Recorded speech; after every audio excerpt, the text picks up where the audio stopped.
ஒரு excellence in film making as well as acting.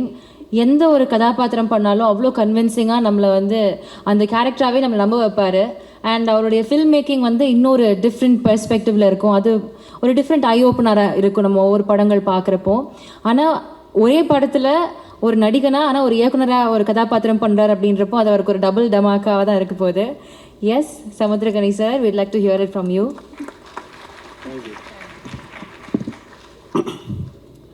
இறைவனுக்கு நன்றி. ரொம்ப மகிழ்ச்சியான ஒரு தருணம்.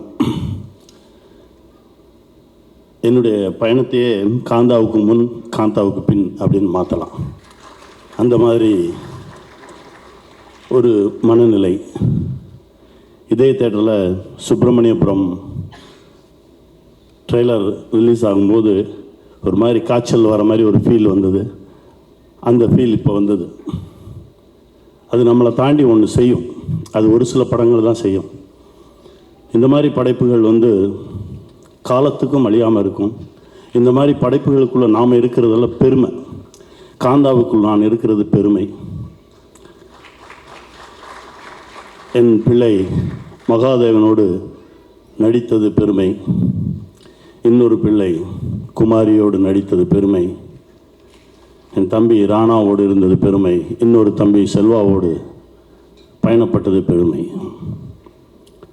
ரொம்ப நிறைவாக இருக்குது. போதுண்டா அப்படின்ற மைண்ட் செட் வந்துச்சு. அப்படி ஒரு படைப்பு.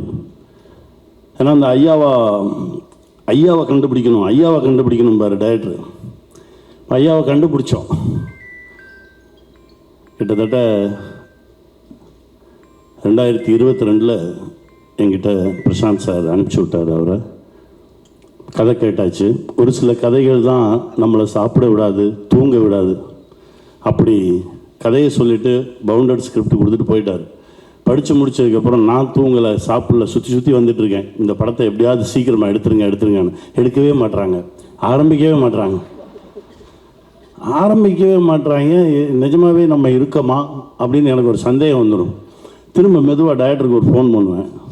செல்வா அப்படின்னா ஐயா அப்படிம்பாரு. அவர் ஐயான்னு கூப்பிட்டு அப்போ நம்ம இருக்கோம் அப்படின்னு நினச்சிட்டு அப்படியே போச்சு. திடீர்னு பிரசாந்த் சாருக்கு அடிப்பேன். அவரும் ஐயாம்பார். அப்போ இருக்கோம் கன்ஃபார்ம் அப்படின்னு சொல்லி போய் கடைசி அப்புறம் தான் செட்டில் பேசும்போது மகாதேவன் ஐயாட்ட பேசிகிட்டு இருக்கும்போது அவர் சொன்ன மகாதேவன் சொல்கிறது நான் அவரை சொல்கிறேன், துல்கர் சாரை சொல்கிறேன். ஏன்னா அந்த மகாதேவன் அப்படின்ற பேரை ஒரு முறை உச்சரிக்கும் போதும் என் ஆத்மா அவ்வளவு மகிழ்ச்சி அடையும்.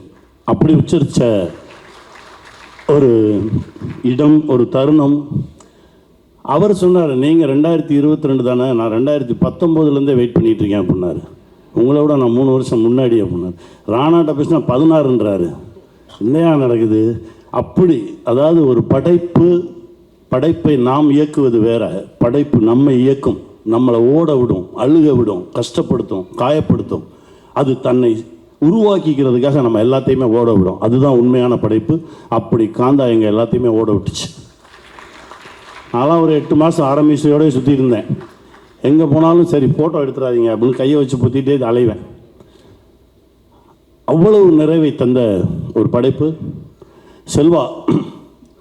செல்வா கிட்ட இது செல்வா முதல் படம்னே யாருமே சொல்ல மாட்டாங்க. ஏன்னா செல்வா கிட்ட அவ்வளோ இருக்குது. செல்வா கிட்ட நிறைய விஷயங்கள் கற்றுக்கிட்டேன். பல இலக்கணங்களை உடைச்சார் ஷூட்டிங் டைம்லேயே. நான் கேட்பேன், இது இங்கே எடுக்கணுமே அப்படின்னேன். அது வேண்டாம் அப்படின்னா. ஏன் செல்வா அப்படின்னா, இல்லை நான் யாரை கிட்ட கொண்டு போய் ஜனங்களுக்கு காட்டணுமோ அவங்கள மட்டும் தான் கிட்ட காட்டுவேன் அப்படின்னாரு. அது எனக்கு ரொம்ப பிடிச்சிருந்தது. இது வேற ஒரு சினிமாவாக இருக்குது, சினிமா மாறிட்டு இருக்கு அப்படின்றத செல்வா மூலமாக உணர்ந்துக்கிட்டேன். இப்போ நான் பண்ணிகிட்டு இருக்க படத்தில் சொன்னேன், யாரை கிட்ட காட்டணுமோ அவங்கள தான்டா காட்டணும், இது செல்வா சொல்லியிருக்காடா அப்படின்னு. அந்த மாதிரி கற்றுக் கொடுத்தார் செல்வா. அவர் முதல் படமெல்லாம் கிடையாது. இது வந்து அந்த படைப்புக்குள்ளே ஊறி திளைச்சு போனவனால மட்டும்தான் இதை செய்ய முடியும். செல்வா வாழ்க. நல்லா பெருசாக வருவீங்க. உங்களுடைய ஒவ்வொரு முறை செல்வாவை நினச்சா அந்த சிரிப்பு தான் எனக்கு ஞாபகத்துக்கு வரும். அவ்வளோ சந்தோஷமான ஒரு சிரிப்பு. எவ்வளோ டயர்டாக இருந்தாலும் அந்த சிரிப்பு அப்படியே போயிடும். போயிட்டே இருக்கும். நான் டயர்டாயிருவேன். முதல் 4 வாட்டி கற்றுவேன். 5ஆவது வாட்டி அப்படியே ஆகிட்டு செல்வா பார்த்தா ஒரு சிரிப்பு வரும். அந்த சிரிப்பில் திரும்ப எனர்ஜி வரும். அப்படி ஒரு உழைப்பாளி. உங்களுடைய உழைப்புக்கு வானமே இல்லை. வெல்க. என் பிள்ளை மகாதேவன் என்ன நடிப்பு சக்கரவர்த்தி. ஆரம்பமே அமர்க்கலமாக இருக்குது அப்படிமா.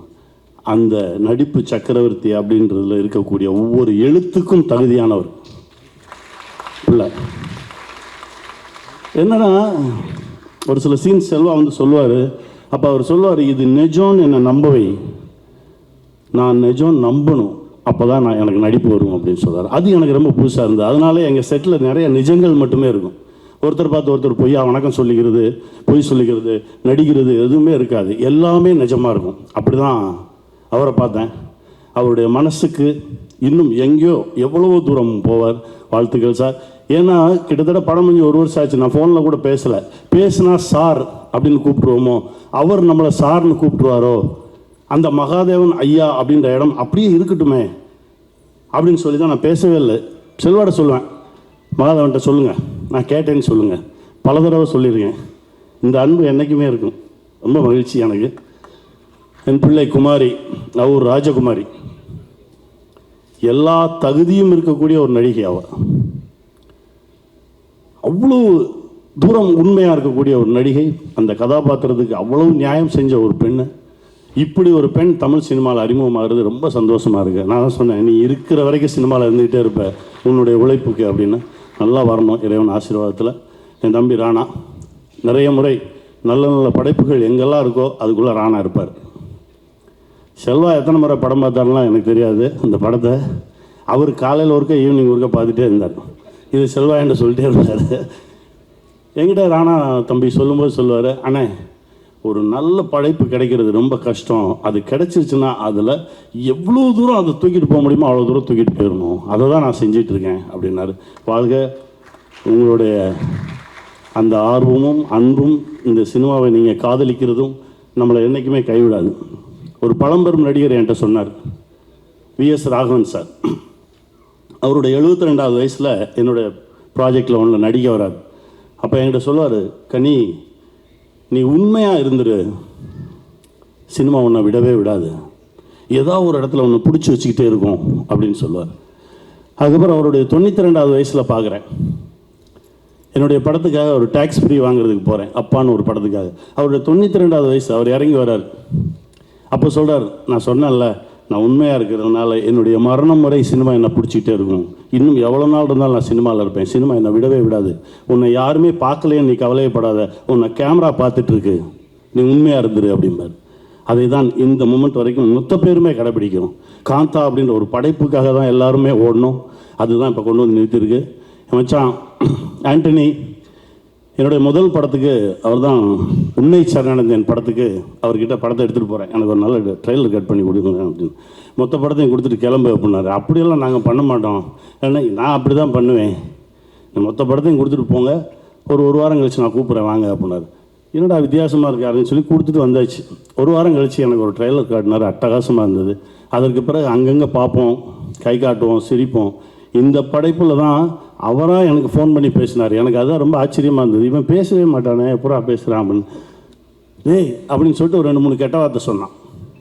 சொல்லி அதுக்கப்புறம் சொல்லும்போது எனக்கு ரொம்ப சந்தோஷமாக இருந்தது. டைரக்டர் சொன்னேன், சார் இப்படி சொன்னார், சொல்லிட்டாரா, அப்போ ரைட்டு அப்படின்னாரு.